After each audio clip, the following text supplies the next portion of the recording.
My name is अंकित। आज हम बात करेंगे कॉन्स्टिपेशन के बारे में।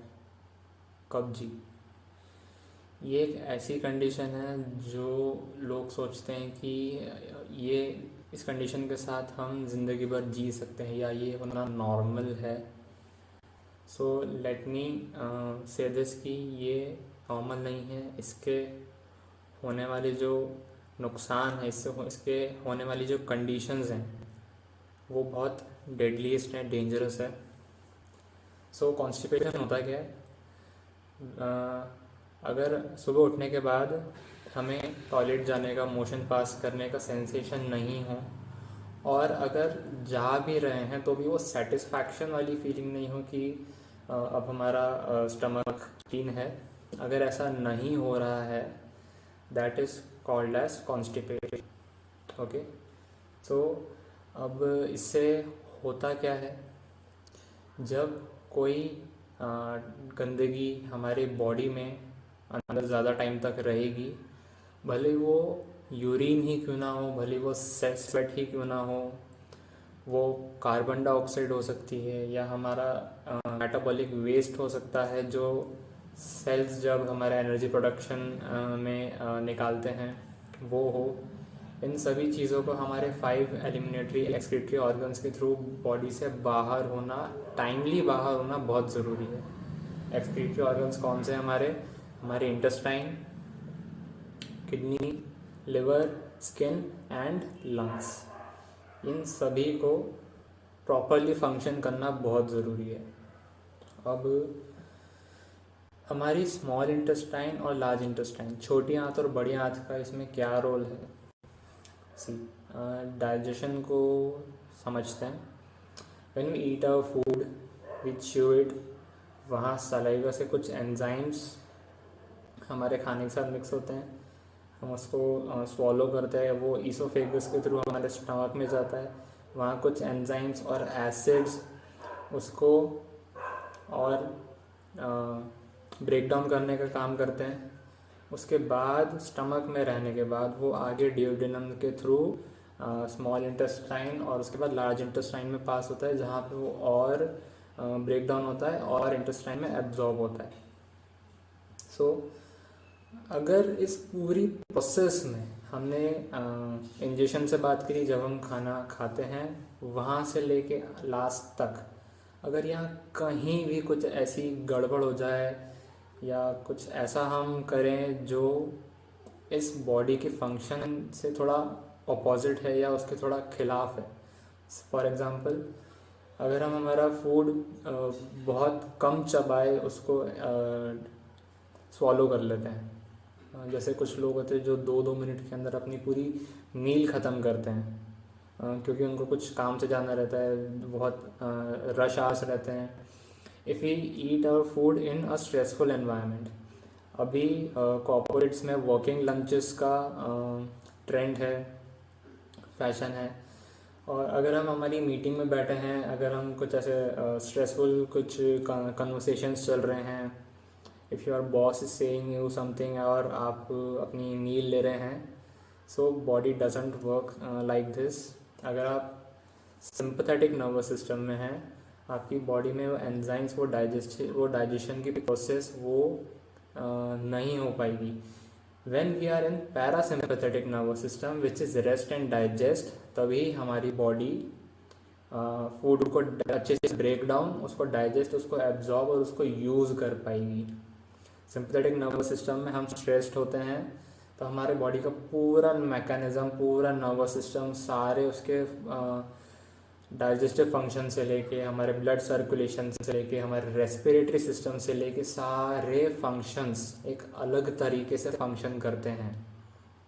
सो जब हमने हमारा फूड इंजेस्ट किया, वहाँ से लेके जब स्टमक में गया, वहाँ भी अगर स्ट्रेस की वजह से या कम चबाने की वजह से अगर हमने फूड डाइजेस्ट किया, तो स्टमक में जाके भी हमारे स्टमक को ज़्यादा मेहनत करना पड़ेगा, उसको ज़्यादा एसिड प्रोड्यूस करना पड़ेगा ताकि वो उसको और ब्रेक डाउन करके अपने आगे इंटेस्टाइन में प्रॉपर फंक्शनिंग के लिए, उसको एब्जॉर्ब होने के लिए भेज सके। सो एसिड ज़्यादा प्रोड्यूस होगा, उससे क्या होगा, हार्ट बर्न, गर्ड, एसिडिटी और हैवीनेस, ब्लोटिंग। जब कुछ भी खाने के बाद, जैसे इंडिया में most of the womens they won't able to digest some pulses, chana dal, rajma, chole, उनको गैस हो जाती है, उनको ब्लोटिंग, स्टमक के लोअर पोर्शन में ऐसे थोड़ा पेट बाहर आ जाता है, तो that is called bloating, gas बनना। वो प्रॉपरली डाइजेस्ट नहीं हुआ पल्स में जो प्रोटीन है, इस वजह से स्मेली फार्ट्स होते हैं, और स्टूल्स भी स्मेली रहते हैं। तो स्मॉल इंटेस्टाइन, लार्ज इंटेस्टाइन। और उसके बाद जब भी स्टूल हमारे बॉडी के सिस्टम में ज़्यादा लंबे टाइम तक पड़ा रहेगा, उससे होता क्या है, जब भी एक चीज़ ज़्यादा देर तक पड़ी रहती है, वहाँ पे गैसेस का फॉर्मेशन होता है। सो इस वजह से स्मेली फार्ट्स होते हैं। और जब भी वो हमारे इंटेस्टाइन के सेल्स, इंटेस्टाइन की विलाई वॉल से जब कांटेक्ट में रहेंगे, हमारी विलाई डैमेज होने लगती है। इस वजह से कोलन कैंसर और फिशर हेमरॉइड्स, जब भी फ्रेश होने जाते हैं, तब अगर हम फोर्स लगाएं, so it is a normal process जाना, टॉयलेट जाना, अगर ये नॉर्मली होना चाहिए आइडियली। लेकिन कुछ लोगों को पिल्स पॉप करनी पड़ती है to pass a simple motion. कुछ लोगों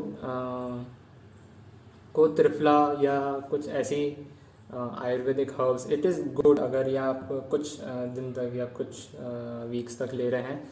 अगर आपकी बॉडी इस चीज़ को हैबिचुअल हो रही है, so ideally it is not good, क्योंकि ये रात को सोने के बाद हमारी बॉडी में डिटॉक्सिफिकेशन, ये पूरी प्रोसेस ऑटोमेटिकली होती है। हमारी बॉडी केपेबल है इस चीज़ को बिना कोई पिल या कोई चूर्ण के करने के लिए, ये इतनी केपेबल है।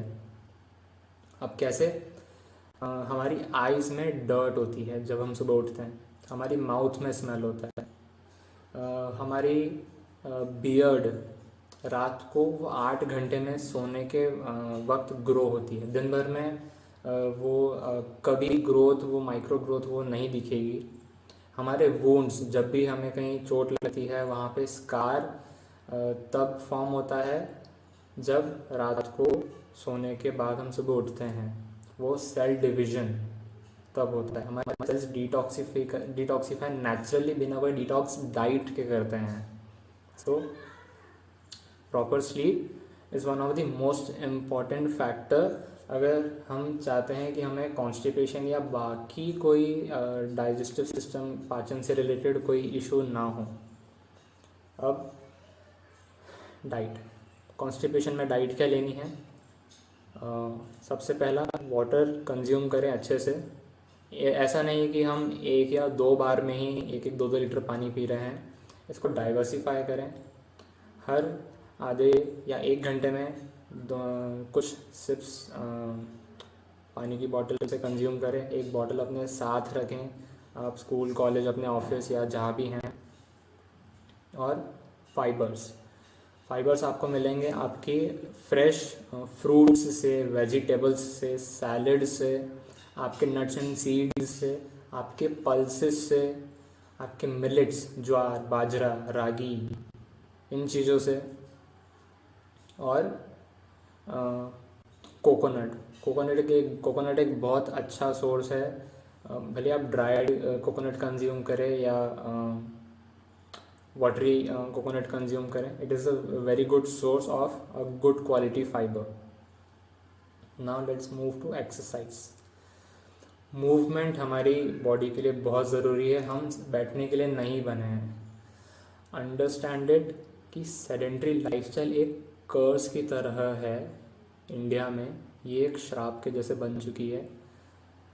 इसकी वजह से obesity, diabetes, heart related disease, constipation और इनन्यूमरेबल प्रॉब्लम्स हो रही है।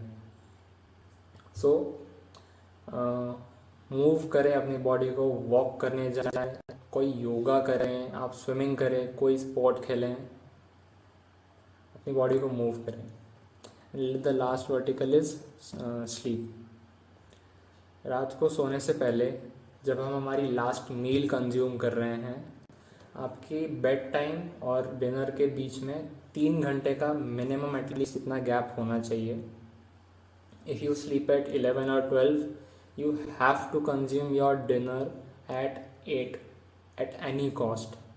अंडरस्टैंड ये जो हेल्थ कॉन्सेप्ट है ये it doesn't cost you money, it only cost you discipline.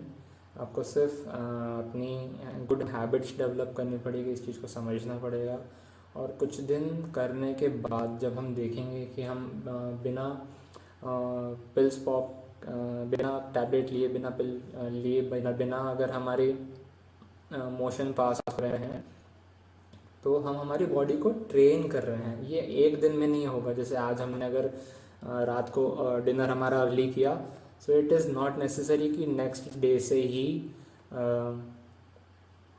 हमें बिना पिल पॉप करे मोशन आना स्टार्ट हो जाएगा, ऐसा नहीं है। देखिए, डिजीज़ को डेवलप होने में जितना टाइम लगा है, तो एटलीस्ट उसको आप उसका 1/10 टाइम एटलीस्ट दीजिए। So sleep, quality of sleep is very important. हम डिटॉक्सिफिकेशन के बारे में बात कर चुके हैं। तो कोशिश करें आप अपना डिनर 8 बजे, अगर आप 11-12 बजे सो रहे हैं तो आप 8 बजे अपना डिनर किसी भी हालत में ले लें। And remember, eat your food in a relaxed space. आप अपने फैमिलीज़ के साथ बैठ के अपने डिनर ले सकते हैं, फ्रेंड्स के साथ लीजिए। टीवी, गैजेट, स्क्रीन ये सब ऑफ रखें। जब हमारा ध्यान भी मोबाइल इन चीज़ों पे होता है तो हम हमारा फूड अच्छे से च्यू नहीं कर पाते। चलो अगर अच्छे से च्यू करे भी, लेकिन वो एंजाइम्स का सिक्रीशन सलाइवा में, अमाइलेज जो सिक्रीट हो रहा है, वो उनका सिक्रीशन प्रॉपरली नहीं हो पाता। और जैसे ही हमारा डाइजेशन हमारे पेट में जाके नहीं, हमारे माउथ से ही स्टार्ट हो जाता है। सो च्यू योर फूड वेल। जैसे ही हम अच्छे से च्यू करेंगे, उस हमारे स्टमक को कम मेहनत करनी पड़ेगी, वो अच्छे से डाइजेस्ट होगा, वो इजीली पास ऑन हो पाएगा इंटेस्टाइन में, पेरिस्टाल्टिक मूवमेंट इजीली होगा। गुड फाइबर कंज्यूम करें, वाटर कंटिन्यूसली दिन भर सिप बाय सिप कंज्यूम करते रहें। और ये ज़रूरी नहीं कि हमें दिन भर में 5 या 6 लीटर पानी पीना। ये हर किसी के लिए अलग अलग है। एक छोटा बच्चे से लेके एक बड़े एडल्ट इंसान तक, सीज़न पे भी इसका बहुत डिपेंड करता है। आप क्या एक्टिविटी करते हैं, किस एनवायरनमेंट में एक्टिविटी करते हैं, उस पर भी आपका वाटर इंटेक बहुत डिपेंड करता है, मैटर करता है। और एक बहुत सिंपल तरीका है आपकी बॉडी का वाटर लेवल देखने का कि अपनी यूरिन का कलर देखें। यूरिन कलर बहुत ज़्यादा डार्क नहीं हो और बिल्कुल वाइट, क्लियर वाइट, ट्रांसपेरेंट नहीं हो, उसके मिड का हो, तो आपकी बॉडी का वाटर लेवल सही है। अगर आपको कोई ऑलरेडी किडनी रिलेटेड कोई कंडीशन ना हो, या आप कोई टैबलेट कंज्यूम नहीं कर रहे हो जिसकी वजह से आपको यूरिन का कलर चेंज आ रहा है, ये बात का ध्यान रखें। लेकिन वाटर कंज्यूम करने का ये सिंपलेस्ट तरीका है। Okay, thank you so much, have a great day.